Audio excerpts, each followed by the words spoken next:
Hello everyone, welcome to For Nurses Preparation YouTube channel. I am Neeraj Kumar Kathal.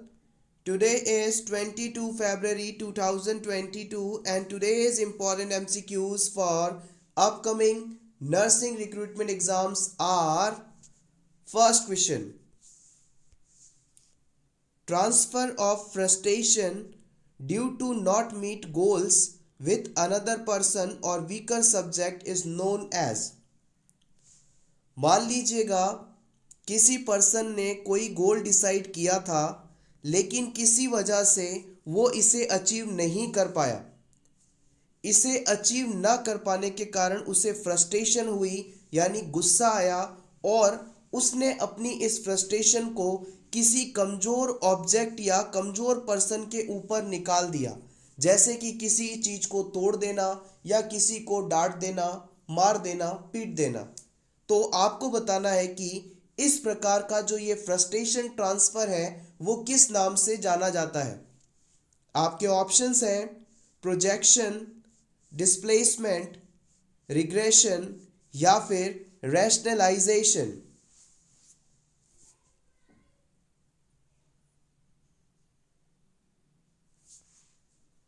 The right answer is option B. इसे आप displacement के नाम से जानते हैं। अगर आपसे पूछ लिया जाए कि प्रोजेक्शन डिफेंस मैकेनिज्म क्या है तो आप बताएंगे कि अपनी कमियों के लिए खुद को रिस्पॉन्सिबल ना मानकर दूसरों को इसके लिए जिम्मेदार ठहराना प्रोजेक्शन कहलाता है। मान लीजिए कोई पर्सन बहुत ही ज़्यादा अल्कोहल लेता है, शराब पीता है, लेकिन जब उससे कहा जाता है कि आप इतनी ज़्यादा शराब क्यों पीते हैं तो वो कहता है कि मेरी इस लत के पीछे मेरी फैमिली रिस्पॉन्सिबल है, मेरे परिवार वाले मुझे बहुत ही ज़्यादा स्ट्रेस कर देते हैं या मेरी जॉब में इतना ज़्यादा स्ट्रेस है कि मैं उसे टेकल करने के लिए बहुत ज़्यादा ड्रिंक करता हूँ। कभी भी वो खुद को रिस्पॉन्सिबल नहीं मानेगा। ऑप्शन सी के अंदर बताया गया था रिग्रेशन। रिग्रेशन शब्द का मतलब होता है कि जब किसी भी पर्सन के लाइफ में कोई स्ट्रेसफुल सिचुएशन आती है तो उसकी ego earlier stage of development में चली जाती है। देखिएगा, इसे आप इस तरह से समझ सकते हैं, बचपन में जब कोई भी स्ट्रेसफुल सिचुएशन आती है तो बच्चे रोने लग जाते हैं। उसी प्रकार से अडल्ट एज में जब कोई स्ट्रेसफुल सिचुएशन आए तो इसके आने के साथ ही तुरंत पर्सन क्राई करने लग जाता है और इस प्रकार की डिफेंस मैकेनिज्म को आप रिग्रेशन के नाम से जानते हैं। आपसे पूछा जा सकता है कि ये रिग्रेशन जो डिफेंस मैकेनिज्म है ये किसके द्वारा दी गई थी, तो आप बताएंगे एना फ्रेड ने इसे दिया था। ऑप्शन 4 के अंदर बताया गया है रैशनलाइजेशन। रैशनलाइजेशन का मतलब होता है कि जब कोई गोल आप अचीव नहीं कर पाते तो उस पर्टिकुलर गोल या टारगेट को ही आप बेबुनियाद बताते हैं। इसका सबसे सटीक उदाहरण है बचपन में आपके द्वारा पढ़ी गई फॉक्स एंड ग्रेप्स वाली स्टोरी। जब एक लोमड़ी अंगूर के गुच्छों को नहीं खा पाती तो वो कहती है कि मैं इसे खाना ही नहीं चाहती थी क्योंकि अंगूर खट्टे हैं। तो this is the easy example. Hopefully all the defence mechanisms are clear. Question number 2. When vomiting is uncontrolled in an infant, the nurse should observe for the sign of। 1 साल से कम उम्र के बच्चे को लगातार वॉमिटिंग हो रही है तो एज अ नर्स आप इस बच्चे में किस साइन की प्रेजेंस को आइडेंटिफाई करेंगे। Option A tetany, option B acidosis, option C alkalosis, option D hyper activity.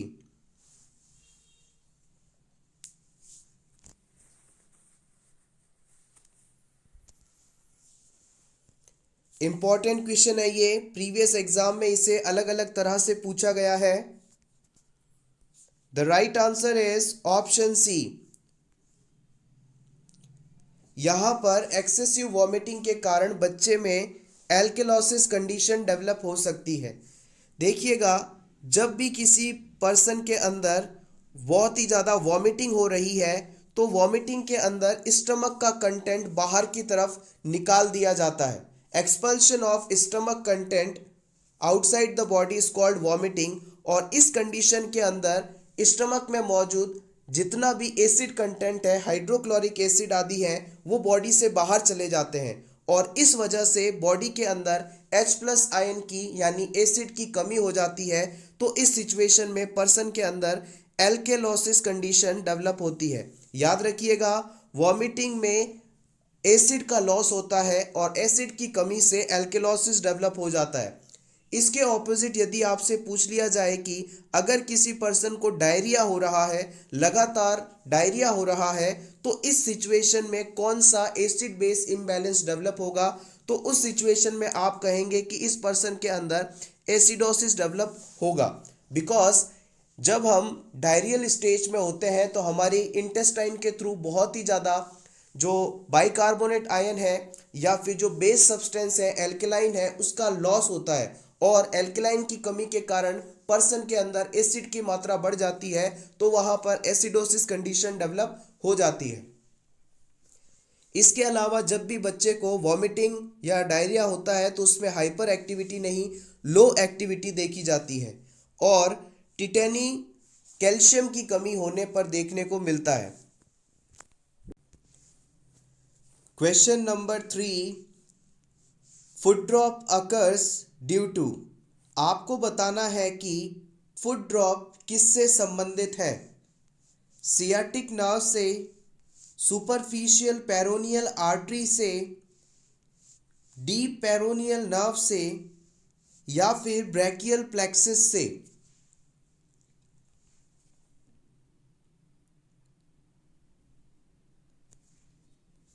The right answer is option C.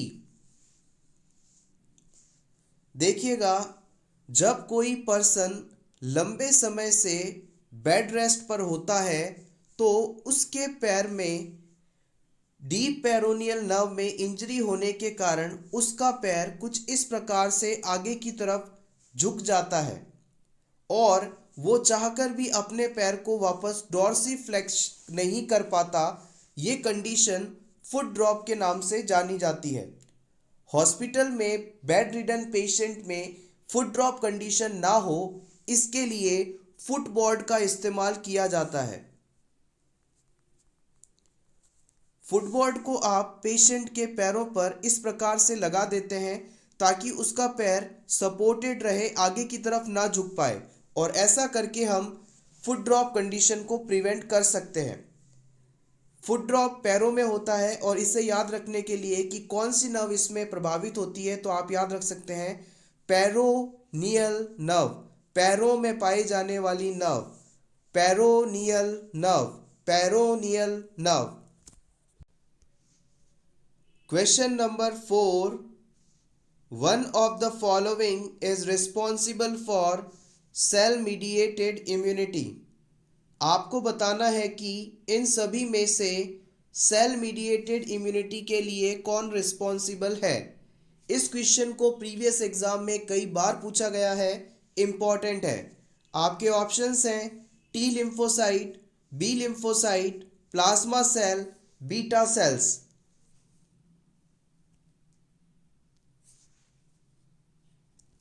The right answer is option A. याद रखिएगा, टी लिम्फोसाइट्स जो है सेल मीडिएटेड इम्यूनिटी के लिए responsible मानी जाती हैं, जबकि बी लिम्फोसाइट्स जो है ह्यूमोरल इम्यूनिटी के लिए रिस्पॉन्सिबल मानी जाती हैं। ये दोनों ही चीज़ें इंपॉर्टेंट है, आप चाहें तो इसका स्क्रीनशॉट ले सकते हैं।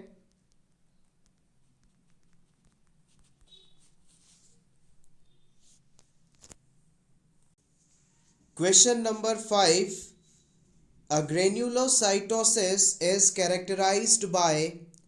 आपको बताना है ए ग्रेन्युलोसाइटोसिस के अंदर कौन सी फाइंडिंग देखने को मिलती है? Abdominal pain, change in level of consciousness, stiffness of neck, leucopenia.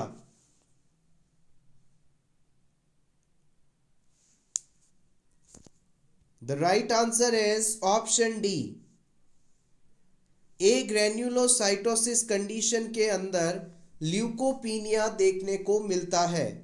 आइए जान लेते हैं एग्जैक्टली ल्यूकोपीनिया क्या है।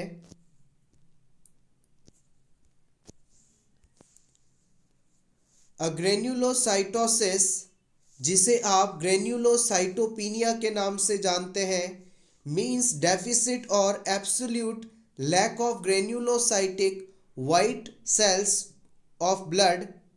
देखिएगा, जो WBC होती है, वाइट ब्लड कार्पसेल्स, उन्हें आप दो प्रकार से क्लासिफाई कर सकते हैं। एक तो होता है ग्रेन्युलोसाइटोसाइट्स और एक होता है ए ग्रेन्युलोसाइट। ग्रेन्युलोसाइट के अंदर तीन प्रकार की WBCs आती हैं: न्यूट्रोफिल्स, बेसोफिल्स, इयोसिनोफिल्स। अगर किसी पर्सन के अंदर इनकी कमी हो जाए तो ये कंडीशन ल्यूकोसाइटोपीनिया के नाम से जानी जाती है। तो हम कह सकते हैं सिंपली कि ल्यूकोपीनिया का मतलब है WBC की कमी हो जाना।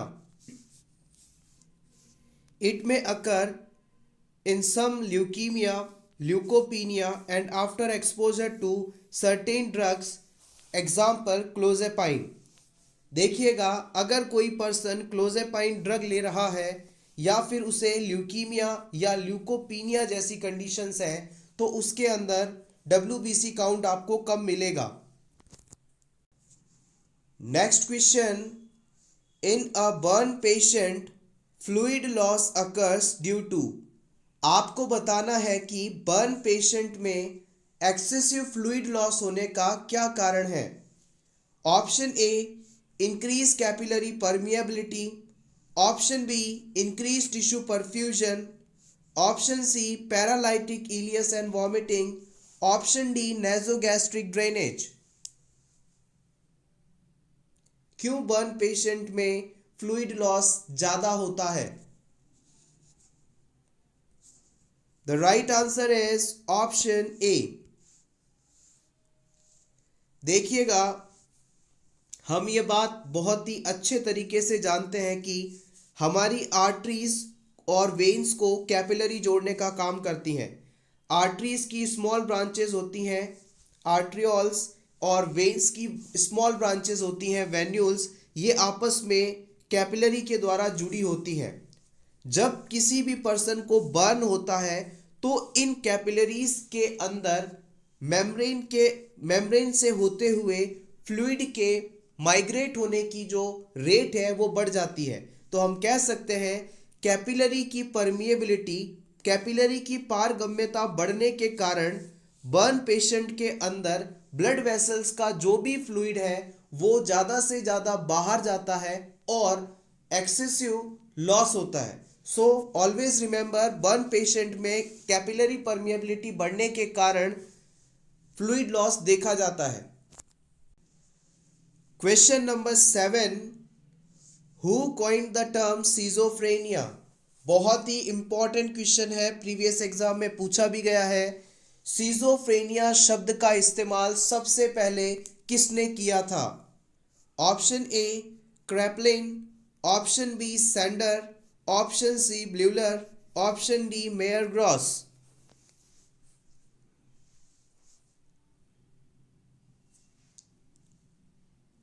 The right answer is option C. Eugen Bleuler ने सबसे पहले सिजोफ्रेनिया शब्द का इस्तेमाल किया था। Question number 8, knee joint is an example of which of the following joints. आपको बताना है कि नी जॉइंट किस प्रकार के जॉइंट का उदाहरण है। Option A, ball and socket joint. Option B, hinge joint. Option C, pivot joint. Option D, saddle joint.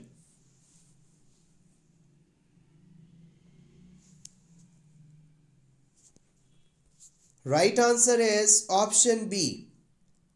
Knee joint hinge joint का उदाहरण माना जाता है। हिंज जॉइंट क्या है? हिंज जॉइंट ऐसे जॉइंट्स हैं हमारे बॉडी के जिनमें सिर्फ एक ही डायरेक्शन के अंदर मूवमेंट पॉसिबल है। इसके उदाहरण आप जानना चाहें तो एंकल, एल्बो और नी जॉइंट है।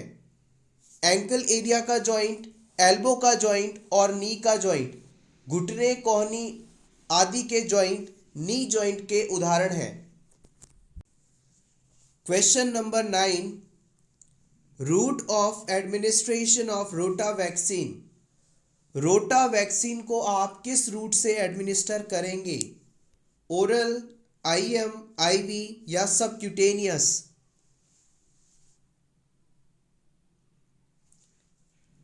The right answer is option ए।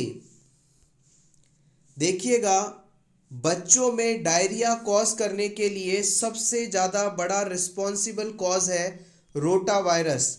इस वायरस के अगेंस्ट हम रोटा वैक्सीन इस्तेमाल करते हैं और इस रोटा वायरस वैक्सीन को आप जनरली ओरल रूट से एडमिनिस्टर करते हैं और इसकी ड्रग डोज आपसे पूछ ली जाए तो आप बताएंगे कि 5 drops.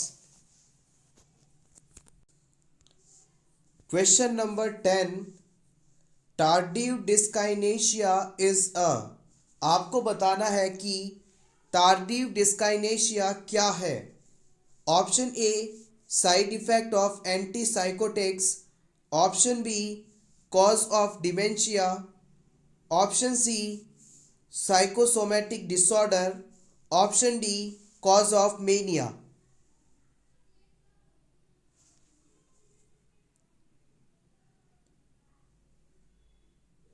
The right answer is option A. It is a side effect of antipsychotic medicines. देखिएगा,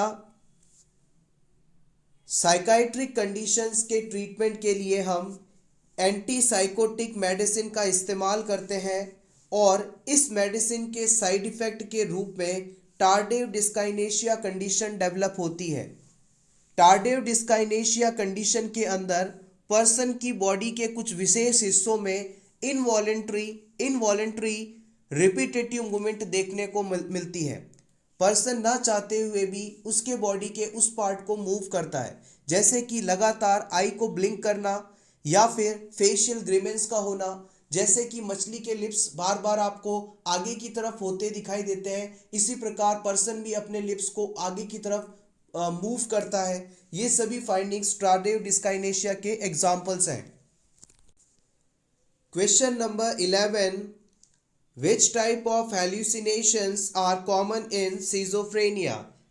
आपको बताना है कि सिजोफ्रेनिया कंडीशन में किस प्रकार के हेल्यूसिनेशंस मुख्य रूप से देखने को मिलते हैं।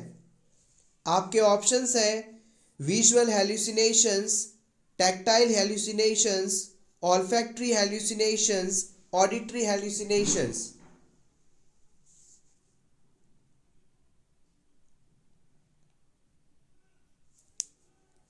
The right answer is option D. Auditory hallucinations are more common in schizophrenia condition. Schizophrenia disease exam point of view से बहुत ही इंपॉर्टेंट है। अक्सर क्वेश्चंस इस डिजीज से पूछे जाते हैं। देखिएगा, हेल्यूसिनेशन एक ऐसी कंडीशन है जिसके अंदर बिना किसी स्टिमुलस के प्रेजेंस के पर्सन कुछ भी परसीव करता है। जैसे मान लीजिए ऑडिटरी हेल्यूसिनेशन का हम एग्जांपल लेते हैं। सिजोफ्रेनिया से सफरिंग पर्सन कुछ ऐसी आवाज़ों को सुनता है, ऐसे साउंड्स को सुनता है जो कि वास्तव में वहाँ है ही नहीं, और यही ऑडिटरी हेल्यूसिनेशन का उदाहरण है। Question number 12, dilution is a disorder of. आपको बताना है कि डेल्यूशन किसका डिसऑर्डर है। परसेप्शन का, थॉट का, ओरिएंटेशन का या फिर मेमोरी का।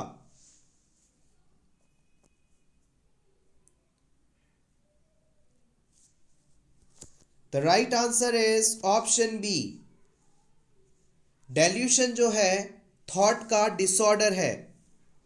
इसके अंदर पर्सन को अनशेकेबल फॉल्स फिक्स्ड बिलीफ हो जाता है, यानी पर्सन एक बार किसी चीज को सही मान ले तो फिर आप उसे कितने भी फैक्ट दें तो भी वो अपने इस थॉट को नहीं बदलता। Question number 13, red currant jelly stool is seen in. आपको बताना है कि रेड करंट जेली स्टूल कहाँ पर पाया जाता है।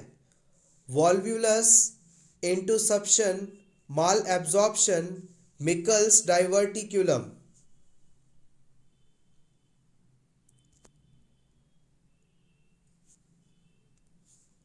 The right answer is option B.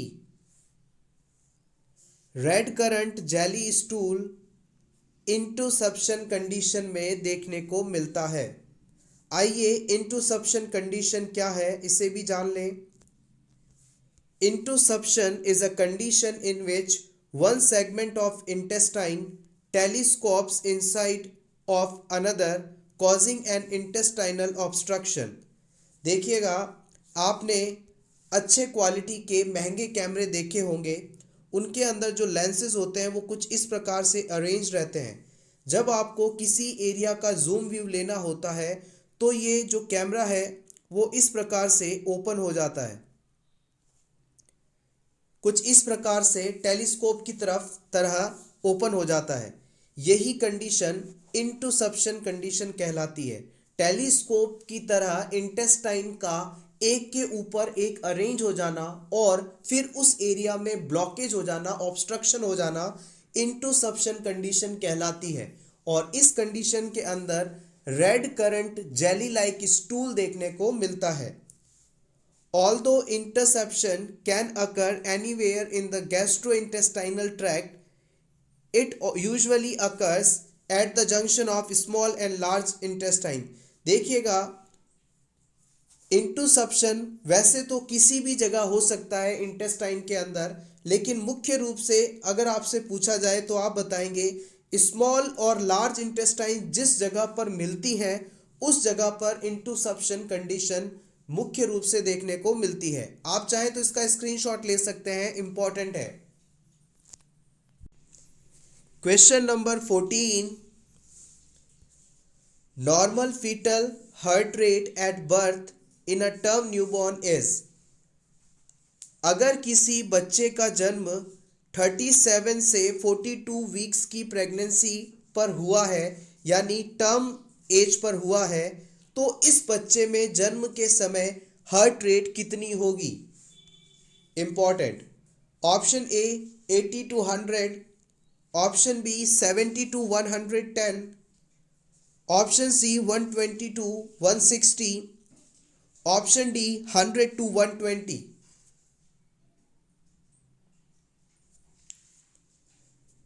The right answer is option C. 120 से लेकर 160 बीट्स पर minute is the normal heart rate for a newborn baby. Question number 15, which is the drug used for closure of patent ductus arteriosus। PDA एक congenital heart defect है, इसे close करने के लिए कौन सी ड्रग इस्तेमाल की जाती है। Dopamine, phenobarbitone, indomethacin, immunoglobulin.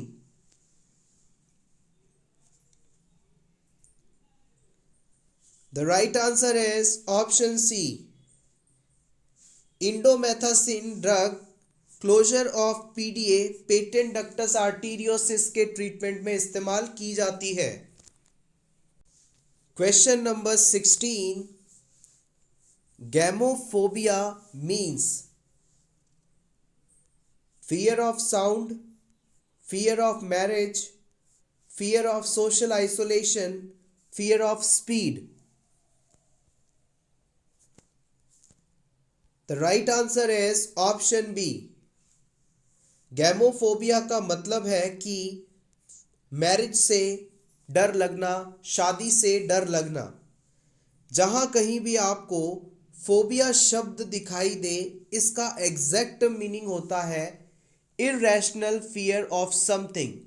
बिना किसी कारण के किसी भी चीज या सिचुएशन से डर लगना फोबिया कहलाता है।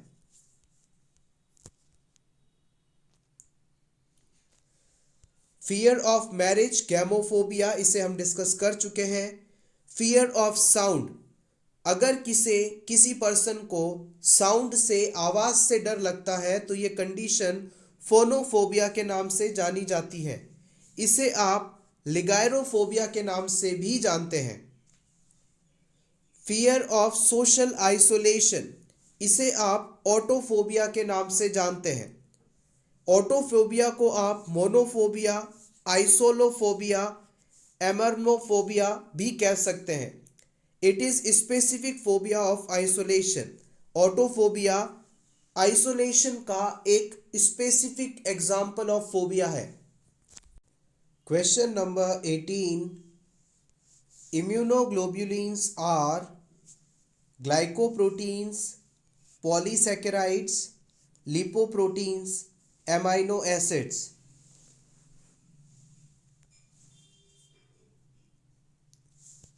The right answer is option A. Immunoglobulins जो है वो ग्लाइकोप्रोटीन का उदाहरण है। Option A correct. Immunoglobulins are the diverse group of plasma polypeptide that bind antigenic proteins and serves as a body's primary defense against diseases. Immunoglobulins जो है वो plasma polypeptide का उदाहरण है। इसमें भी स्पेसिफिकली आपसे पूछा जाए तो ये एक ग्लाइकोप्रोटीन है। इम्यूनोग्लोबुलिन्स एंटीजेनिक प्रोटीन से जुड़कर बॉडी को डिजीज से बचाते हैं। हम कह सकते हैं कि इम्यूनोग्लोबुलिन प्राइमरी डिफेंस मैकेनिज्म के तहत बॉडी में काम करते हैं। Next question, what is absolute contraindication of pertussis vaccine?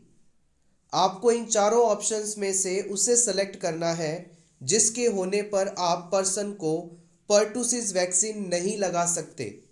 Diarrhoea, fever, mall nutrition, convulsions.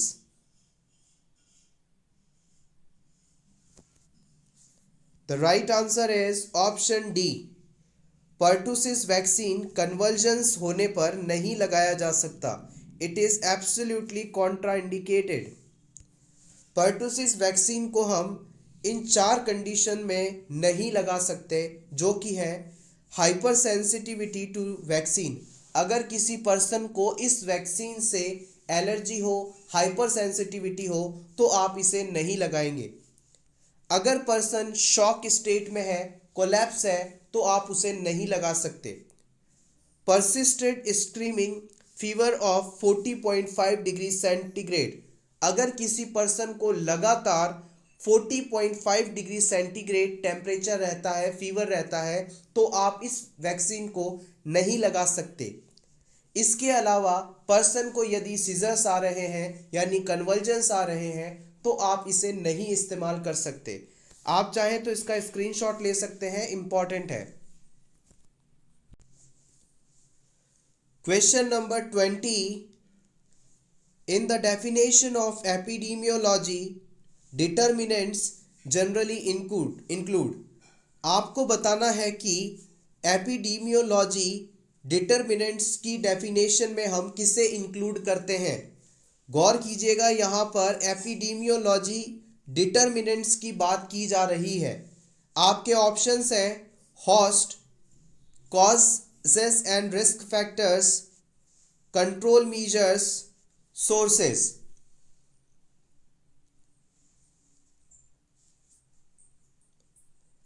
The right answer is option B. Epidemiology determinants में हम कॉजेस एंड रिस्क फैक्टर्स को include करते हैं। Determinants of epidemiology includes causes और risk factors and mode of transmission. देखिएगा, epidemiology के determinants के अंदर हम 3 चीज़ों को इंक्लूड करते हैं, कॉजेस या agent, risk factor and mode of transmission. अगर आपसे पूछ लिया जाता कि एपिडेमियोलॉजिकल ट्रायड मॉडल में किसे इंक्लूड किया जाता है, तब यहाँ पर आप अपना आंसर देते कि एजेंट, होस्ट और एनवायरनमेंट। आप चाहे तो इसका स्क्रीनशॉट ले सकते हैं, इंपॉर्टेंट है। Next question. For breast cancer screening, the most appropriate time for women to do breast self examination. आपको बताना है कि ब्रेस्ट कैंसर को अर्ली स्टेट में ही डायग्नोस करने के लिए किया जाने वाला ब्रेस्ट सेल्फ एग्जामिनेशन वुमेन के द्वारा किस समय परफॉर्म करना सबसे सही माना जाता है। Option A 7 to 10 days after the end of menstrual period, menstrual period खत्म होने के 7 से 10 दिन बाद। Option B first day of menstrual period, menstrual period के पहले दिन। Option C ovulation period, ovulation के समय। Option D any convenient time period, किसी भी समय।